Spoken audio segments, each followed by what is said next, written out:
নমস্কার, সন্ময় স্পিক্স থেকে বলছি, সন্ময় বন্দ্যোপাধ্যায়। বারবার বলছি, আবারও বলছি, রাজ্য সরকার, নবান্ন, বিকাশ ভবন, স্কুল সার্ভিস কমিশন সবাই মিলে রিভিউ পিটিশনটাকে ঘেঁটে দিল। ঘেঁটে ঘ বাংলা কথায় আছে না, ঠিক ঘেঁটে ঘ করে দিল রিভিউ পিটিশনটাকে। তার কারণটা হচ্ছে আপনারা জানেন, ঠিক এক মাস বাদে 23 এপ্রিল রায় বেরিয়েছিল, 23 মে, এক মাস জাস্টিস সঞ্জীব খান্না চলে যাবে, আলটিমেটলি নতুন প্রধান বিচারপতির হাতে আসবে। নতুন প্রধান বিচারপতিকে জাস্টিস গভাই, তাহলে সেখানে হয়তো রিভিউ পিটিশন একটা সুরা হবে না। ডিফিকাল্ট মোস্ট, আবারও বলছি ডিফিকাল্ট মোস্ট। কিন্তু সমস্যার সংকট কোথায়? আমরা এটা নিয়ে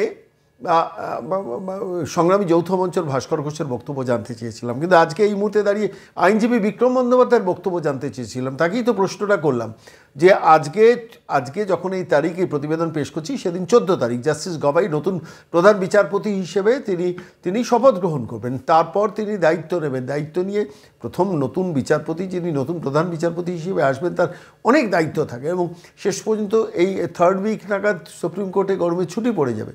এই 7-8 দিনের মধ্যে রিভিউ পিটিশনটাকে নতুন বেঞ্চ এর হাতে দিয়ে বা জাস্টিস সঞ্জয় কুমারের হাতে দিয়ে রিভিউ পিটিশনটা শোনা হবে কি না, সেই রায়টাকে বার করে নিয়ে আসাটাই রাজ্য সরকারের কাছে চ্যালেঞ্জ। এবং এই এত শর্ট স্প্যান অফ টাইমে এটাকে বার করে আনা কি কঠিন নয়? আমি সরাসরি আইনজীবী বিক্রম বন্দ্যোপাধ্যায়ের কাছেও জানতে চেয়েছিলাম। যদি না করা যায় তাহলে তো গরমের ছুটির পর হলে তাহলে 31 মে এসে যাবে। 31 মের মধ্যে তো রাজ্য সরকারকে চাকরির বিজ্ঞাপন বার করে দিতে হবে। চাকরির বিজ্ঞাপন বার করে সেটা এফিডেভিট করে সুপ্রিম কোর্টকে জানাতে হবে। এবার ঘটনাটা হচ্ছে, যদি সেটা না করে তাহলে তো কন্টেম্পটের আওতায় চলে আসবে। কেননা প্রধান বিচারপতি জাস্টিস সঞ্জীব খান্না প্রাক্তন, তিনি তো তার রায় পরিষ্কার বলে দিয়েছেন, 31 মের মধ্যে যদি এই ডিক্লারেশনটা স্কুল সার্ভিস কমিশন বা রাজ্য সরকার না নেয়, তাহলে 31 ডিসেম্বর পর্যন্ত যে নট স্পেসিফিক্যালি টেন্টেড যেসব শিক্ষকরা স্কুলে যাচ্ছেন, তাদের স্কুলে যাওয়ার যে রায়টা দিচ্ছেন সেটাও বাতিল হয়ে যাবে।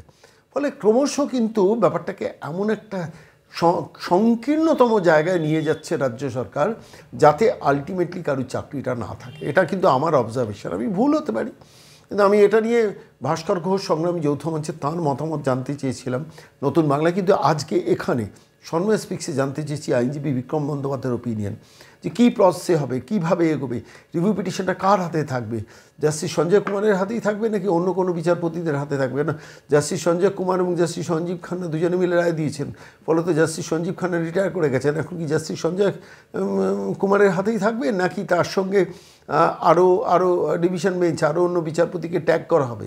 এবং শেষ পর্যন্ত সেটা কে সিদ্ধান্ত নেবেন? সিদ্ধান্তটা নিতে হবে তো প্রধান বিচারপতিকে। আর সেইটাই 7-8-9 দিন যে সুপ্রিম কোর্ট খোলা আছে, তার মধ্যেই কি সমস্ত ব্যাপারটা ফাইনাল হওয়া সম্ভব হবে? যদি আজ থেকে ধরুন 20 দিন আগে, 25 দিন আগে, এপ্রিল মাসের 3য় সপ্তাহে রিভিউ পিটিশনটা জমা পড়তো, তাহলে অন্তত জাস্টিস সঞ্জীব খান্না যাওয়ার আগেও রিভিউ পিটিশনের ফেটটাকে ডিক্লেয়ার করে যেতে পারতেন। হয়তো সরকারের পক্ষে যেত, হয়তো সরকারের বিপক্ষে যেত। কিন্তু এই যে অসংখ্য 25,753 জন যারা চাকরি করছেন, যারা অনিশ্চয়তার জীবনযাপন করছেন, তাঁরা তো একটা জায়গায় জানতে পারতেন যে শেষ পর্যন্ত তাদের ভাগ্যটা কোথায় গিয়ে পৌঁছলো। আমি সরাসরি আইনজীবী বিক্রম বন্দ্যোপাধ্যায়ের ওপিনিয়ন এইটা নিয়ে জানতে চেয়েছিলাম।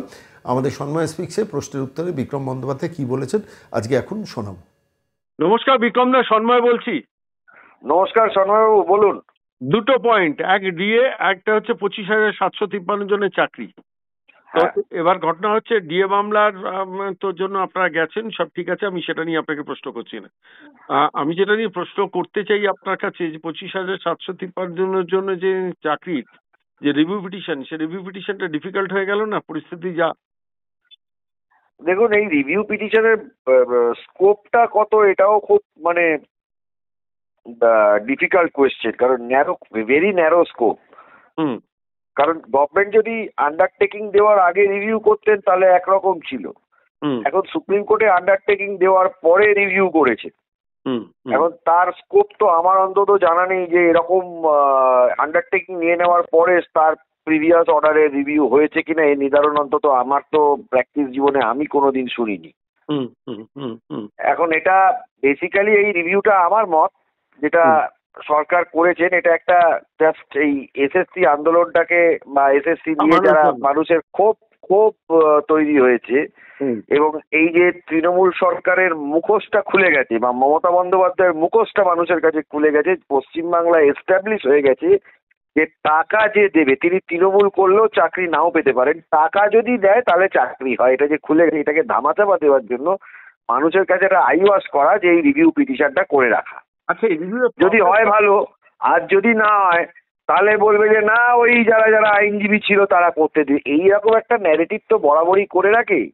কারণ দেখুন, এই তৃণমূল যারা করে বা যারা মমতা বন্দ্যোপাধ্যায়কে বিশ্বাস করেন তাদেরকে আমি বারবারই বলি যে বিশ্বাস ওনাকে করবেন না।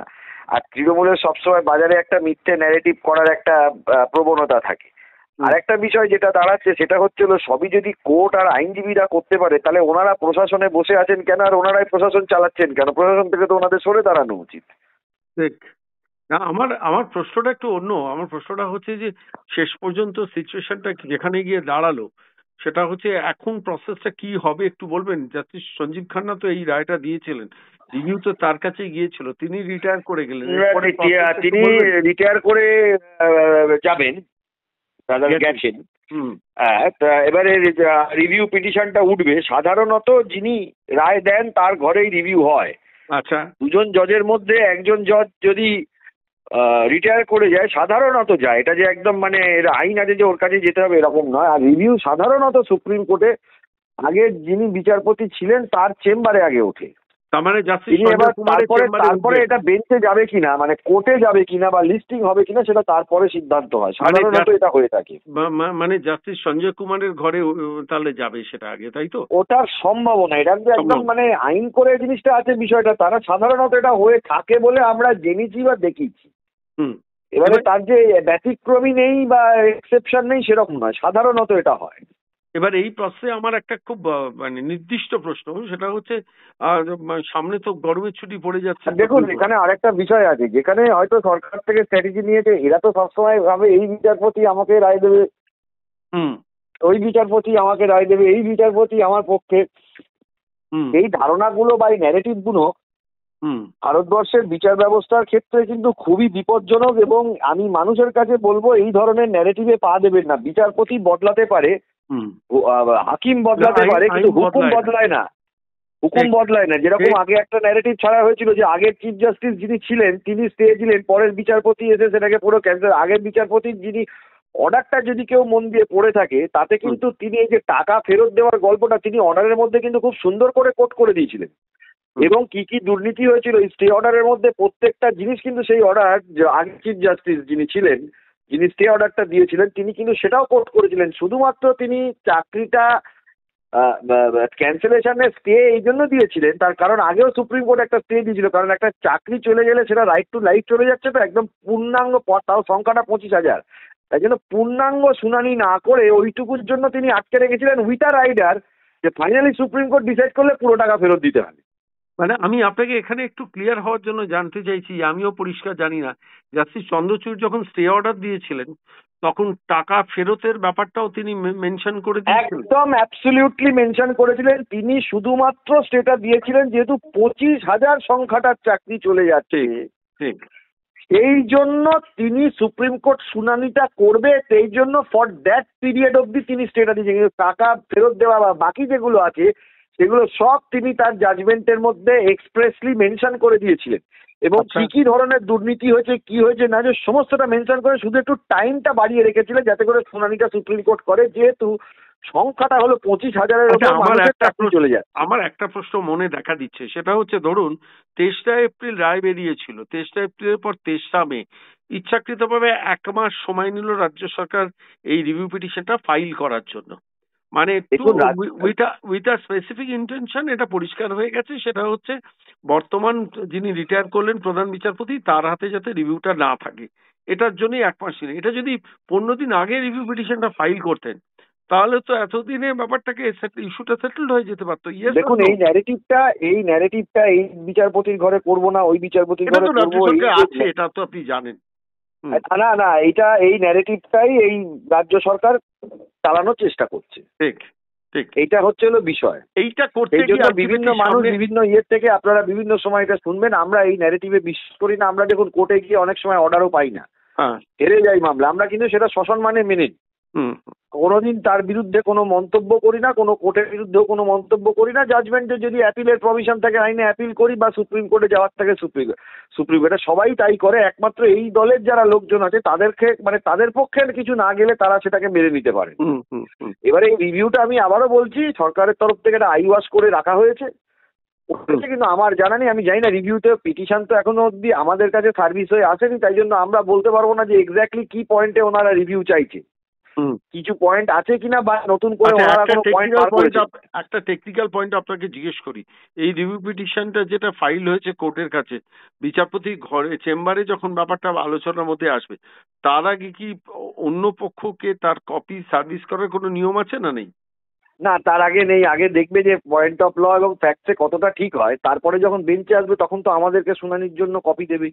আচ্ছা আচ্ছা, শুনানি তো রিভিউ যদি হবে তো একতরফা হবে না, বোধ পক্ষকেই তখন হিয়ারিং হবে।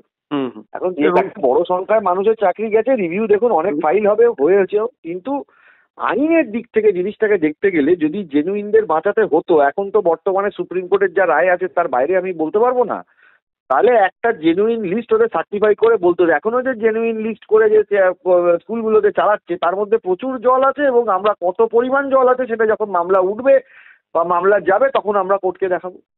মানে আরো কত জল আছে সেটাকে আপনারা কোর্টকে দেখাবেন যদি রিভিউ পিটিশনটা আদৌ নতুন যে লিস্টটা তৈরি করেছে তার মধ্যে, নতুন যে লিস্টটা তৈরি করেছে। শেষ প্রশ্ন আপনার কাছে বিক্রম দা, আপনি দিল্লিতে আছেন, আপনাকে বলি, সেটা হচ্ছে যদি গরমের ছুটির মধ্যে অর্থাৎ সুপ্রিম কোর্ট ছুটি পড়ে যাওয়ার আগে যদি রিভিউটা মানে এতে না ওঠে, তাহলে তো রাজ্য সরকারকে তার মধ্যে তো তাঁর দেওয়া কনসেন্ট অনুযায়ী তাদের বিজ্ঞাপন বার করতে হবে নতুন নতুন নতুন রিক্রুটমেন্টের জন্য, তাই নয় কি?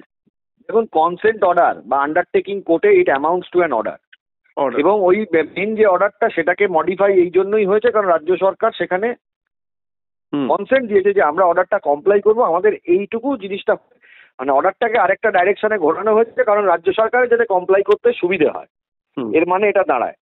এখন 31 তারিখের পর হয়ে গেলে রাজ্য সরকার, আমি তো বলছি যে যেদিকে মানে নিয়ে যাচ্ছে রাজ্য সরকার, যে দিকে নিয়ে যাচ্ছে, যেটা করা উচিত ছিল সেটা না করে, হ্যাঁ, তাতে করে আরো ভয়ঙ্কর দিকে চলে যেতে পারে। এই আরো কন্টেম্প খাওয়ার দিকে যাচ্ছে ব্যাপারটা, তাই তো?